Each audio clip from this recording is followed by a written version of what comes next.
Dynamo in the Music City. Some sweet music produced by the boys in Orange. We'll talk about that here as we end the season. One game left, and then obviously the big question: who will be the next coach of your Houston Dynamo FC? Let's dive into all of this here on your Houston Dynamo podcast here on the Striker, part of the Striker.com network of podcasts, and of course our coverage on again, the aforementioned the Striker website, the Striker mobile app, everything you want to find out about soccer. I think you can find it on our ever-growing soccer platform. So welcome again to Inside the Hexagon here, your podcast for the Houston Dynamo. I'm one of your hosts, Victor Araiza, and I'm joined, as I am every week, by the lovely Laura Gomez. How are you, Laura? Hi, Victor. How are you? I hope you had a good week and you're going to have a good weekend. And once again, we're here to talk about the men in orange and to see what will happen. Team comes back from the international break. A couple of fans make the trip up to Nashville, including Batallon, who made, I think it was like a 1,500 round trip drive. It's like essentially, I think it's similar. It's probably like 1 hour more than making the trip to Kansas City, but saw them make the trip up there. I think there was a couple of other fans that got to go, maybe courtesy of the team, some of the sponsors and that kind of thing. But overall, last road trip of the season for Houston. What was on the line? A fourth road trip win on the year, which would give them the best away record since 2013. That was attained with a 2-1 victory at Nashville. Didn't go quite as easy as it maybe looked, because they obviously the Houston Dynamo were up 2-0 up until the final minutes when Walker Zimmerman scores off the corner and then ends up being the 2-1. Anybody who saw this saw there was a little bit of luck there in the opening moments. We can talk about that. Yes. But overall, just maybe surprising win. Just given the thought of Nashville, what they had on the line, hosting a playoff game. They ended up clinching anyways, but just again, hosting at home in the playoffs. They obviously have a MVP candidate in Hani Mukhtar, and kind of letting this game get away, maybe underestimating the Houston Dynamo a little bit, which I think is what some teams have done here in the final stretch. It's widely done. But yeah, just when you saw this game, this result, what was your reaction to what went down in the Music City? I mean, I honestly think that, and I don't want to speak obviously for the team and say they didn't give it their all, like what you mentioned of underestimating, but I think that also the playoffs is already on teams that made it, it's on their mind. And if you're already so close, already clinched, then you start to think about the health that you want to be in to make it to the playoffs. So I think that it's also in the back of the mind of the players, if not, saying it out bluntly, but kind of thinking, okay, well, maybe I shouldn't fatigue myself as much. Maybe I should, watch myself and not get injured, because we've seen it a lot of times, players get injured in a second. So I think it's that kind of state of mind of saying, I don't want to go the extra mile for a team that obviously is not going to make it, perhaps isn't going to be too much competition, like the Dynamo, unfortunately, and then having the bigger picture, that's the playoff for them. So I think that it was a combination of obviously luck, a combination of them, saying this game, it's in the bag. I thought it was kind of like that a little bit in the other direction, right? I think Nashville thought Houston was probably going to come in there and was already kind of done and dead, wanting to get their season over. That too. And they were probably like, oh, this is going to be, a bit of a cakewalk. This team doesn't even want to play. We're going to be aggressive in the first couple of minutes, and we're going to put this game away early and just kind of put it to bed, right? And granted, there were a couple of chances there, uncharacteristically missed. And I think they all happened, or the best ones for Nashville happened in the span of like maybe 3-5 minutes. I think it was in the 22nd, it was Mukhtar. Right after him, it was Leal. Both missing shots that, I think in other parts of the season, would have been in the back of the net easily. And that would have been a different game at 2-0, for the home team. And then, it goes the other way. We've heard fans kind of, feel victimized a little bit by the MLS referee. Who doesn't, right? Like, what fan base doesn't too? But, it's like, calls aren't going our way, especially in the LAFC game when there was one where, you could have made a case. Yeah. There was a handball in the first half, I think it was. And, well, this one gets called. This one gets VAR. It gets called back. Corey Baird called inside the box, and it turns into a penalty opportunity.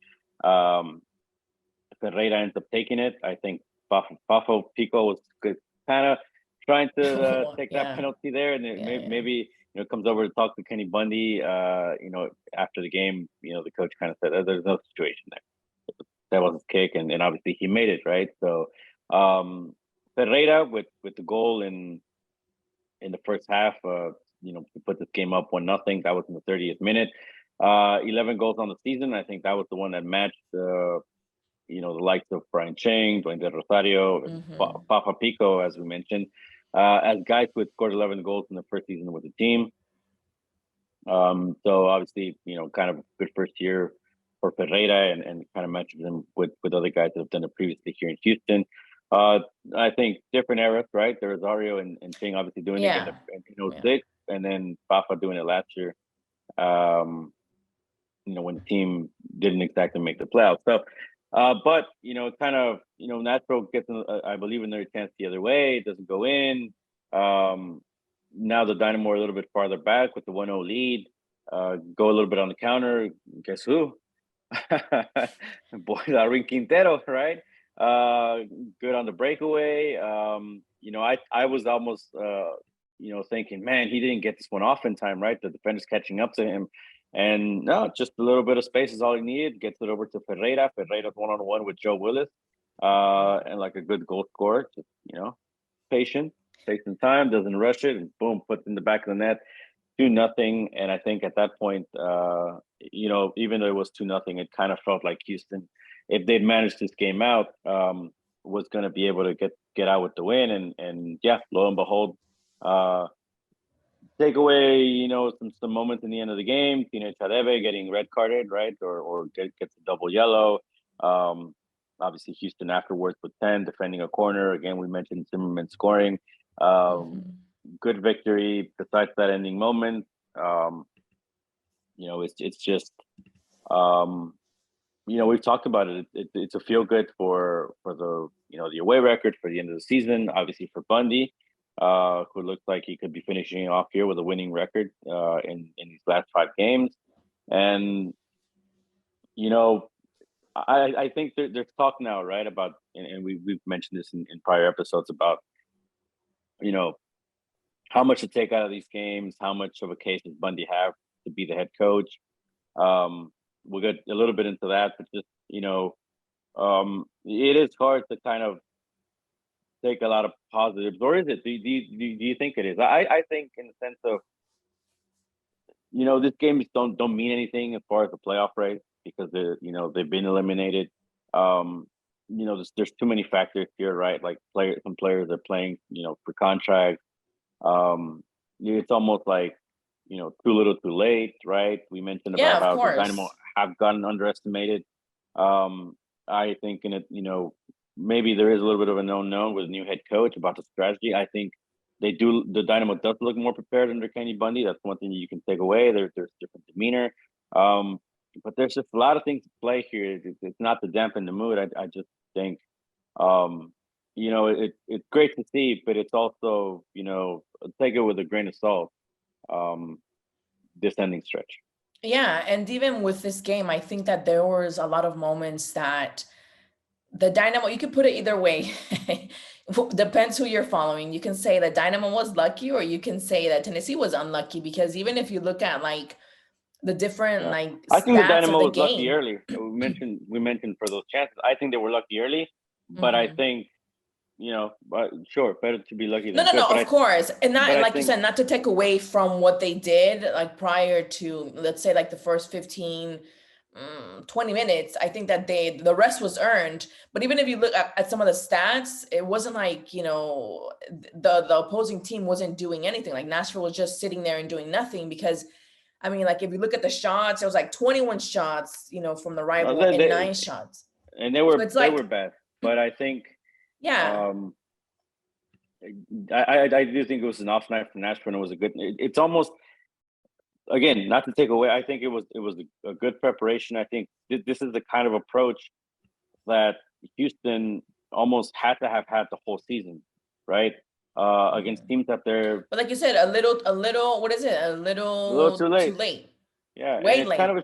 it's kind of a shame too, like, right? Because I think, um, I don't, we talk about teams so much this season, but just, I think to me, the moment that if you were going to make a coaching change with Nagamura, right, the moment to have done it was after that Philadelphia loss at 6, and for whatever reason, it didn't happen, and then it ended up happening just a few games later. I don't know if we can, with some justice, say that had Bundy gone in a couple of games earlier, if this I team mean, would but have those made that are, run. but that's going into like the guessing game, the what ifs. I mean, if coaches are going to get fired because they got 5 or 3 goals against them, then there's going to be a lot of changes No, no, no. in But coaches. I think you're right, and I think, and I mentioned it just in the sense of like the case for Kenny Bundy, right? Mhm. I think it's a hard situation for him to be in because he's in essentially a losing situation. There's nothing for the case for him almost to be gained because there isn't, the playoffs aren't at play, right? Had he maybe gotten the job a few games earlier, which was going to sacrifice regardless Dynamo 2 season, but I mean the priority here is obviously the first team. Um, there you would have had a longer stretch to at least say, all right, look, um, maybe they did come close to making the playoffs when there was Yeah, but still then a it could mathematical have gone the other possibility. way too. I mean, imagine them losing every game worse, and then Bunny would have burnt himself without being fair to him. I think that, yeah, it Yeah, sucks, like you said, like for him to be able to make his case because the playoffs are not in the table anymore. But I think that when you're an interim coach and you're going into a team that is not going to the playoffs and you're well aware that basically your job here is not to take them to the playoffs because that's off the table, but to showcase what you can do in a short amount of time with a team that has been struggling for seasons, for years. So I think in that manner, like you go into, if you know the situation of a team, there's no surprising, right? Because you know what you're going into. And I think yeah, Bundy is a very astute, very smart man. And he and knows the I situation he was going into. and I just think the way that you've seen, the games like at Vancouver, at Minnesota, um, who have had that demeanor from these players to finish those games out. I think that's kind of where I'm heading at a little bit with this. But at the end, you're right, too little, too late. Um, well, Bundy's gonna have one more game to kind of make the case for himself. It's decision day. It's against the LA Galaxy, final game of the season for the Houston Dynamo, and then obviously we'll see what direction they take.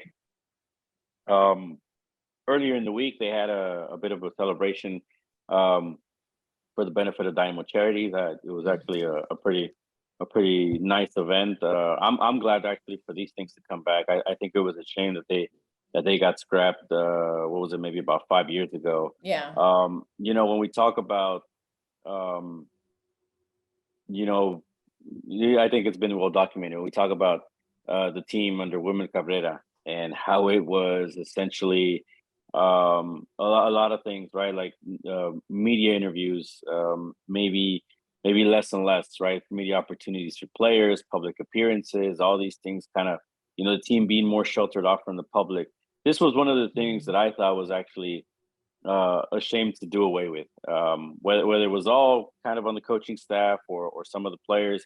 Yeah, and Um, that's surprising because he's from Latin America, right? So Latin America, like a lot of the times, players have to do that. Like they're obligated to do. I know, like at least in the Colombian leagues, like they're obligated to do a lot of things. Like even now, let's say with October with breast cancer awareness, there's my plug-in to go get checked, my women and men as well. Um, well, they're like they do different things to encourage, like they have to do PSAs and things like that because it's part of like getting engaged with the community. So for me it was kind of surprising when it kind of like, yeah, it kind of like went slowly down the appearances of the players. yeah, and I just mean because it's especially I think that 2017 season, which is when they get the first in the playoffs, when they actually had something to celebrate, right? Because the prior ones, it's like, oh, no playoffs, but they're still making this event, which I think more than anything, it's for the people that support the team through and through, right? There's an aspect of charity. if nothing else, it's you get to um, partake, right, with the players and kind of get that personal moment that maybe a lot of season ticket holders don't get throughout the season. To have it be back, I think it's great to finally have it. Ted Segal was in town for this. Got to speak to him as well. Got to ask him a little about the coaching change. So a few of the things that we found out is obviously they want to coach, and this is from the owner's mouth, want to coach with experience, preferably MLS, right? Kind of backing that Onstad and his staff are going to have the And choice. what we want. And I, you've heard me ask Onstad about the financial backing for this hiring. Well, who better to ask than the owner himself? And essentially said he's going to support Pat. Obviously, I do think there has to be certain limits, right? But I think, but Siegel did tell us no limits to a certain extent, right? It's up to Pat to see how he's going to manage the budget. I don't know if that includes the coaching and the players, but I think essentially he gave his blessing that listen, it's Pat Onstad's choice, and whoever he thinks the team should go after, that's essentially it, right? But let's take a listen to the man himself tell us these magical words, because when I heard it the first time, I was just on cloud nine. So let's take a listen. Yeah, look, I don't think that we're ascribing any dollar amount, like I've said to you many times before, Victor, any individual player or particular coach. I'm going to trust in Pat's judgment as to how to prudently spend our budget. And so the short answer is no limit, but with deference to Pat and Asher. So, I mean, he said a lot of magical words that I agreed with. And one of them, what I heard, I don't know what you heard, but I heard basically cha-ching, the sky's the limit. But you're the one that was there and you asked him the questions, how was his face when he was telling you this, or how was his expressions and things like that? Because sometimes you hear things, but you don't see the person saying it. So how was that? But one, I think he's probably tired of me asking him how much money he's going to spend on the team. It's uncomfortable. No, but I think, and it could be one or two ways, right? It could be like, I keep getting this same question asked over and over, and I keep saying there's going to be money put into the team. And the other side of it might just be, in the sense of, and I think, there's a one-on-one interview I did with him, and that's up on the Striker. If you go in there, you search Ted Segal. It's right after he got presented, and this was obviously one of the topics. And he said, essentially, in summary, that he wasn't going to just burn money, right? That any money he spent, and at the time, I think we're talking about a designated player for the team. He said it was, it was going to be a signing that was going to be well researched. It wasn't just going to be a player that, they weren't going to look for players that are just coming in to get a paycheck, to kind of get a free ride. It was going to be a signing, right? That was going to be, meaningful. a guy that still has some tread on the tires and could still contribute something at a high level, right? And if that was the case and the right player was out there, then he was willing to put the money up for it, right? And I think that, maybe that example is an Hector Herrera, right? A guy that might still have some tread on the tires. Obviously, we've yet to find out how much they're going to pay him a year, on a yearly basis, but certainly not a guy that comes on cheap. I think that's maybe the same thing we could expect for coaching. The one thing that we've heard Pat Onstad say, on local radio is that they're not looking to have a guy come in with his full staff, or like a crew of 7 or 8 people, an assistant, maybe 2. And I think that's where, it's essentially saying, all right, it's kind of the same thing, right? The same qualification process as last year. Maybe this year they're just, not going to risk it as much with a guy that essentially has no experience. Although I think, Bundy's there sort of on the table, and he's already a guy that's been in the organization. And I think there is the case. Do you think Bundy is a true contender? One thing is what we think, like what people want and fans and etc. But being a true contender, it's hard to say because it's hard to really know what's in the mind of Onstad and his staff, right? I'll tell you my opinion. I can't imagine he is, but the way we've seen him take decisions, I wouldn't be surprised. So putting that in perspective, I'll say I think he is a contender. I think he might be like a backup choice, right? Might be a safe choice, especially if you talk yourself into it, right? I think if you say, well, there are some things you can, you can, because you can, like if you say there are some things in these last kind of games, the preparation is there. He's a guy with an upside. There's maybe chemistry with some of the players here. What does that mean? That means that maybe we don't have to scratch a bunch of these contracts, right? And turn over, a roster. No, but that half goes the roster. into having the same roster and having the same results. No, I agree.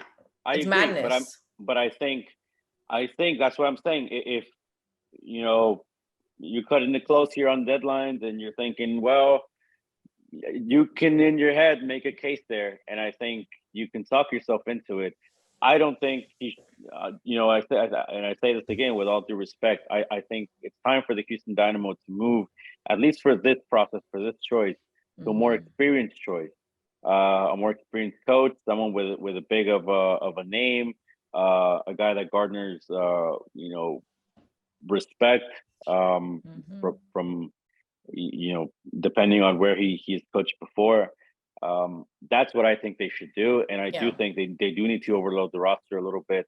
I think it's going to be hard to essentially clear out 16 guys and bring in 60 new guys.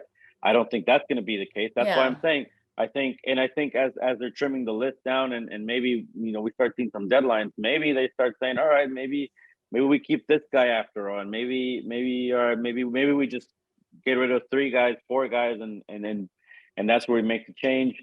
That's why I think there's still so many questions as far as like where the Dynamo are gonna eventually go. And that's what's gonna make it a real interesting offseason, because it's gonna have a lot to say. There's time. There's enough time. We're in October, November. I mean, World Cup comes around. There is enough time. Don't play games.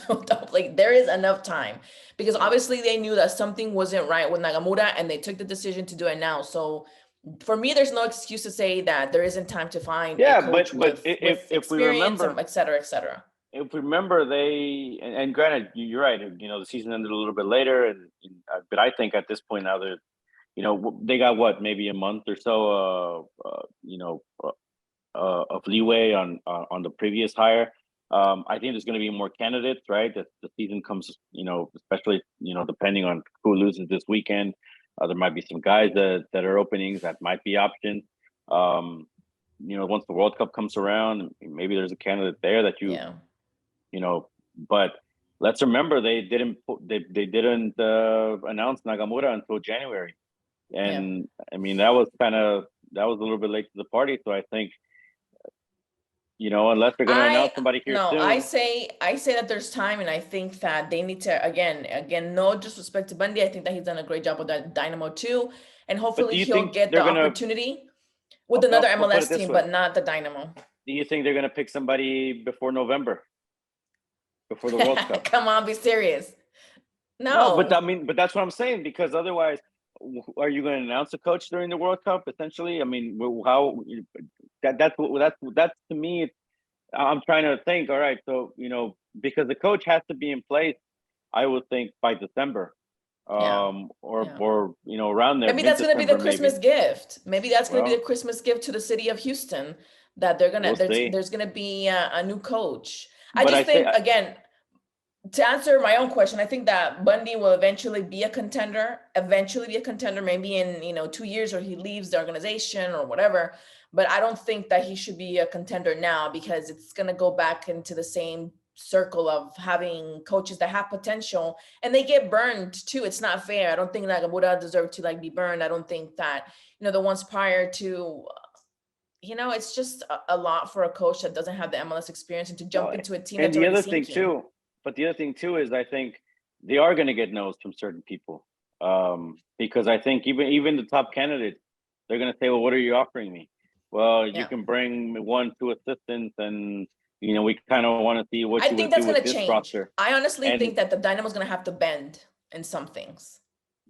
and I agree. But I think they're gonna have to bend a lot more than what they want to bend on, and that's why I think maybe they might get some no's. Maybe let's remember, there's also going to be guys that if they're going to be candidates, they're going to use them as leverage for other negotiations with other teams, and that's where that's why I say how far into the fall, into maybe even winter, do you take this coaching hire?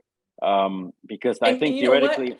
And coaches too can also, going back to your point, sorry to interrupt, but having the correct coach can also be attractive to players that want to grow. And if the coach has a good name and a good reputation, why wouldn't you want to be under a coach that can foreign players and get to be known? And there's more, even there's even media coverage, because if it's a well-known coach, there's going to be international coverage, because it is what it is. It's marketing, social media, blah blah blah. So that is also a marketing thing or an image thing that players will look into as well with the coach, because they want to be, if they're going to be in a team that has been in a losing streak for years, they want to have a coach that they at least know will either give them, a good image in a sense, or be part of a team that's going to rise from the ashes. And they're not going to want to do that. Players that are big don't want to sign for a coach that hasn't really proven himself in the major, the MLS or even the Mexican League. Yeah. We'll see who did Mexico as well. I know people want Pio Herrera. Maybe if he doesn't win with Tigres, he might be a candidate. I don't know. I steer another direction, but I guess, again, to summarize, I think because you have contract options that need to be decided at the end of December, I think at least by mid-December you'd want a coach in place. Is that going to be the case? I don't know, because otherwise you're doing the same thing as last year, and you're getting a coach here after the fact when there are already players in place, and it's the same ride all over again. Yeah, so they would have to make moves as well to kind of, yeah. I mean, look, they don't have to celebrate Thanksgiving. They can be working and eating the turkey at the same time. Come on, you could be an agent and be calling the coaches at the same time. You could be at the World Cup. Maybe they're going to be in Qatar. I mean, Thanksgiving isn't celebrated in other parts of the world the same day. So I'm just saying. All right, LA Galaxy up next. Final game of the season. Chicharito in town. Obviously, they're fighting to try to get a higher playoff seed. Maybe try to get a home game, depending on how the results fall. Or maybe the Dynamo beat the LA Galaxy and give Austin FC or FC Dallas. They won the first meeting. The first round. I mean, why not? They won. The Dynamo won the first meeting in, when was it, like May, right? Yeah, that was in May. Yeah, that was in May, 3-0. So a Dignity Health. So I mean, why not? Miracles exist. I mean, the holidays are coming up. I don't know. We're in Halloween, so there's like magical mists. Why not? Why couldn't the Dynamo win? Oh, we'll see. It is a Hector Herrera bobblehead night, so there. There is that. What Herrera play? We'll see. He hasn't. I don't think he's been training these last couple of days. He has to play. They have a bubblehead.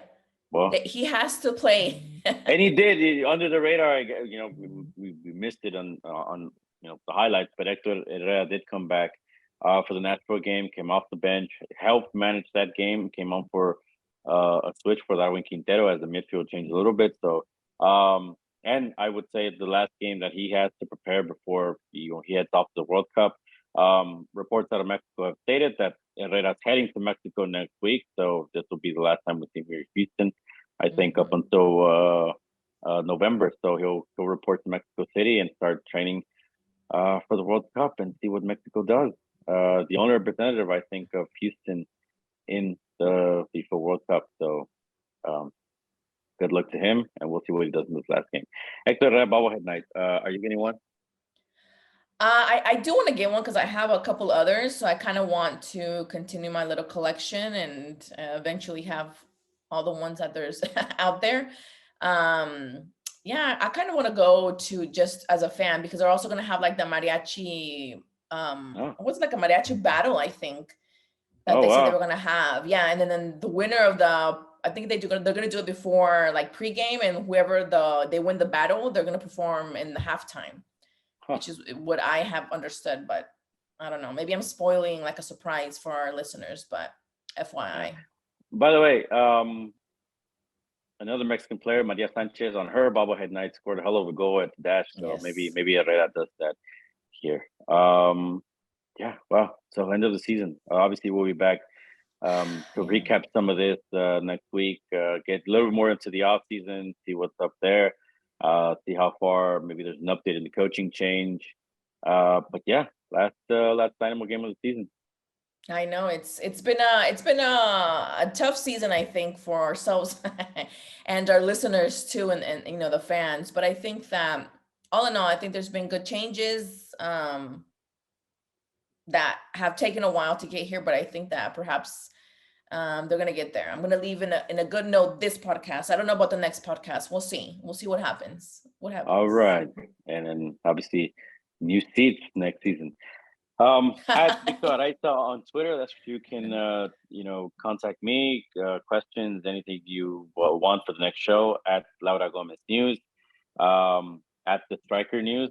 I think it's our Twitter handle now. We've changed that since we've gone a little bit more outside of the country. TheStriker.com. We want to remind you that's your place to go and get all the information on Houston Dynamo, Houston Dash in the playoffs. There'll be coverage on there, and a lot of other teams here around the country. Of course, if you don't want to focus on those, we have team-specific pages, so you can just set those up on your app, on your account, or make it your homepage, and you can avoid all that cluttered from Austin and Dallas. You don't need to. No need for that. Yeah. So again, subscribe here inside the Hexagon. We'll have the latest for you going on around the club, and we'll be back next week. Again, striker.com inside the Hexagon. Recapping everything in this Houston Dynamo offseason, obviously recapping first this last game against the LA Galaxy, and we'll see if we can have a visit from the Hector Herrera bobblehead here on the show. Hopefully. And then don't forget also that the Houston Dash are in their first playoffs ever in club history. So please support them. Support them as well. The tickets are cheap. The ambience is always good. The food is also good. So yeah, support a team, because we do have a team here in Houston that is in the playoffs. So that's the Houston Dash, and you can also find more coverage on that in the Striker as well. So that was my little bit of the women's soccer. Yeah, finally, as The Rock would say, the Houston Dash are in the playoffs. Yes, all right. After so long. For myself, for Laura Gomez, for everybody here at the Striker. Thank you for another episode of Inside the Hexagon, and we'll catch you next week. Until next time. Bye.